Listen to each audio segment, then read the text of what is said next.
Praise the lord, హల్లెలూయా. అందరూ బాగున్నారు కదా?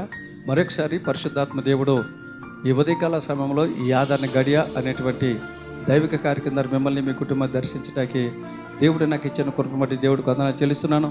దేవుడు మిమ్మల్ని మీ కుటుంబాన్ని దేవుడు బహుగా దీవించునుగాక. రండి, దేవుని యొక్క వాక్యానంతో పరిశుద్ధాత్మ దేవుడు ఈరోజున వాక్యం ద్వారా మనందరితో మాట్లాడి దేవుడు మనందరిని బలపరచునుగాక. మీ కొరకు ప్రార్థన చేసినప్పుడు దేవుడు ఒక చిన్న అంశాన్ని దేవుడు బయలుపరిచాడు. ఈరోజు దేవుడు మీతో పంచుకోమన్నటువంటి అంశం ఏంటి తెలుసండి? మంచి దానిని హత్తుకొని ఉండుడి. ఈరోజు దేవుడు మనతో మాట్లాడుతున్న అంశం ఏంటంటే మంచి దానిని హత్తుకొని ఉండుడి. పరిశుద్ధ గ్రంథము నుంచి అపోస్తలుడైన పౌలు రోమీయులకు రాసిన పత్రిక 12వ అధ్యాయం 9వ వచ్చినటువంటి ఆఖరి మాట ఉంది చూడండి. చెడ్డదానిని అసహించుకొని మంచి దానిని హత్తుకొని ఉండుడి. దేవుడికి మహిమ కలుగును గాక. వాక్యం వింటే దేవుని బిడ్డ గమనించండి. ఈ రోజున దేవుడు హత్తుకొని ఉండమని చెప్తున్నాడు.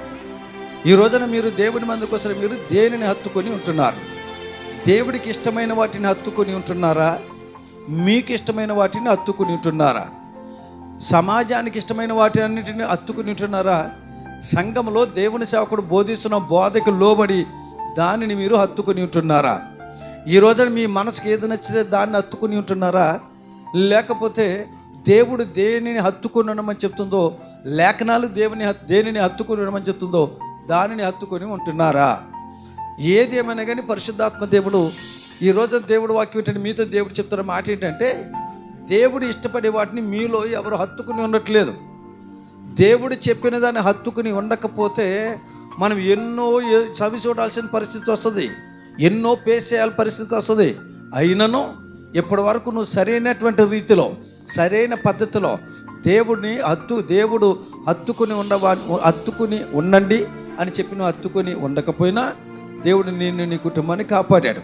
ఎందుకో పరిశుద్ధాత్మ దేవుడు ఈ రోజున కొంచెం గట్టిగా నీతో ప్రేమతో చెప్తున్న మాట ఏంటి తెలుసా? వారిని దాన్ని హత్తుకుని ఉండమని చెప్పు. మంచి దానిని హత్తుకుని ఉండాలి. దేవుని బిడ్డలు గమనించండి. మంచిదంటే ఏమిటి? దేవుడి దృష్టిలో అసలు మంచిదంటే ఏమిటి?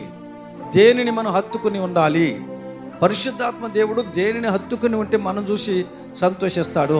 మనం హత్తుకుని ఉండవలసినది ఏమిటి? లేఖనాలు దేనిని హత్తుకుని ఉండమని చెప్తున్నావు. ఒక్క 3 విషయాలు చెప్తాను, చాలా జాగ్రత్తగా ఉన్నాం.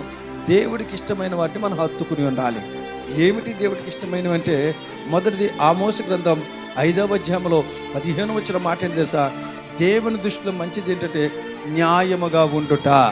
దేవుడికి మహిమ కలుగును గాక. ఈ రోజున న్యాయాన్ని హత్తుకొని ఉంటున్నావా? అన్యాయాన్ని హత్తుకొని ఉంటున్నావా? ఈ రోజున వాక్యం ఏంటంటే నీకు అర్థమైపోతాయి. నువ్వు న్యాయం వైపు ఉంటున్నావా? అన్యాయం వైపు ఉంటున్నావా? మంచి వైపు ఉంటున్నావా? చెడు వైపు ఉంటున్నావా? ఆటోమేటిక్గా నీకు అర్థమైపోద్ది. అందుకే పరిశుద్ధాత్మ దేవుడు చెప్తున్నాడు, నా పిల్లల్ని మంచిదాన్ని హత్తుకుని ఉండమను. ఏది దేవుడి దృష్టిలో మంచిదంటే న్యాయముగా ఉండుట, అంటే న్యాయముగా నడుచుకునుట దేవుడి దృష్టిలో మంచిది. కనుక న్యాయాన్ని మీరు హత్తుకుని ఉండాలి. ఎట్టి పరిస్థితుల్లో ఎలాంటి సందర్భాల్లో కూడా అన్యాయపు జోలికి మనం వెళ్ళకూడదు. ఈ రోజున మనం హత్తుకుని ఉండాల్సింది ఏంటో తెలుసా? న్యాయాన్ని హత్తుకుని ఉండాలి. రెండవది, మనం దేన్ని హత్తుకుని ఉండాలి?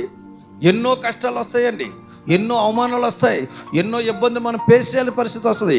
అయినా సరే మనం హత్తుకుని ఉండాలి, న్యాయాన్ని హత్తుకుని ఉండాలి. రెండవది దేన్ని హత్తుకుని ఉండాలంటే విలాప వాక్యాల గ్రంథంలో 3వ అధ్యాయము 26 వచ్చిన మాట ఏంటి తెలుసండి? దేవుడి దృష్టిలో మంచిది ఏంటి తెలుసా? ఓపిక కలిగి ఉండటం మంచిది. ఆమెన్. ఈ రోజున మనం రెండవది హత్తుకోవాల్సింది ఏంటంటే ఓర్పును హత్తుకొని ఉండాలి. ఈ రోజున పేషెన్సీ, నీకు పేషెన్స్ ఉందా? ఓర్పు ఉందా? ఎవరైనా ఏదనంటే ఓర్చుకోగలుగుతున్నావా? ఒకవేళ నీ సంఘ కాపరే నిన్ను ఏమనంటే నువ్వు ఓపిక కలుగుంటున్నావా లేదా? ఈ రోజున దేవుడు అంటున్నాడు, మీరు ఓపికను హత్తుకుని ఉండండి, సహనాన్ని హత్తుకుని ఉండండి. ఈరోజు చాలామంది సహనం లేదు, ఓర్పు లేదు. తొందరగా జరిగిపోవాలి, తొందరగా కార్యాలు జరిగిపోవాలి, లేకపోతే దేవుడు లేడు. అందుకే దేవుడు చెప్తున్నాడు, మనం హత్తుకుని ఉండాల్సింది ఏం తెలుసా? ఓర్పుని, సహనాన్ని, ఓపికను హత్తుకుని దేవుని మాట చెప్పిన మనం హత్తుకోవాల్సింది ఏం తెలుసా? మంచిది. దేవుడి దృష్టిలో ఏది మంచిదో తెలుసండి. 1వ అధ్యాయం 6వ వచనం మాట తెలుసా? ఆయన కొరకు కనిపెట్టుకుని మంచిది. కనిపెట్టుకుని హత్తుకుని ఉండాలి. ఈ రోజున దేవుని కొరకు కనిపెట్టుకునే వ్యక్తిగా, హత్తుకునే వ్యక్తిగా ఉంటున్నారో లేదా నువ్వు పరిశీలన చేసుకోవాలి. దేవుని కొరకు కనిపెట్టుకుని హత్తుకుని ఉండాలి. ఆయన ఎవరిని దేవుడు దీవిస్తాడు, ఎవరికి దేవుడు తోడుగా ఉంటాడంటే ఎవరైతే మంచిదాన్ని హత్తుకుని ఉంటారో. మంచిది ఏంటంటే న్యాయముగా నడుచుకున్నట, మంచిది ఏంటంటే రెండవది ఓపిక కలిగి ఉండట, మంచిది ఏమిటంటే మూడవది ఆయన కొరకు కనిపెట్టుకున్నట, మంచిది హత్తుకుని ఉండాలి. వీటిని హత్తుకొని ఉండు. దేవుడు నిన్ను దీవించి నీ ప్రతి అవసరం దేవుడు తీర్చును గాక. ఆమేన్. తలలు వంచండి, ప్రార్థన చేసుకుందాం. ప్రేమ కలిగిన మా తండ్రి, నీకు వందనాలు. విత్తబడిన వాక్యాన్ని బట్టి నీ స్తోత్రం. వాక్యం ప్రతి ఒక్కరి జీవితం ఫలింపచేయాలి. హత్తుకొని మీరు ఉన్నమాట, మంచిదాన్ని హత్తుకుని ఉండమన్నారు. ఏది మంచిదో దేన్ని హత్తుకుని ఉండాలి చెప్పారు. వాక్యం ఉన్న ప్రతి బిడ్డ ఈ రోజు వాటిని హత్తుకుని నీ ద్వారా గొప్ప దీవెన ఆశీర్వాదాన్ని పొందుకుని కృప దయచేయమని యేసు నామములో అడిగి పొంది ఉన్నాము తండ్రి. ఆమేన్.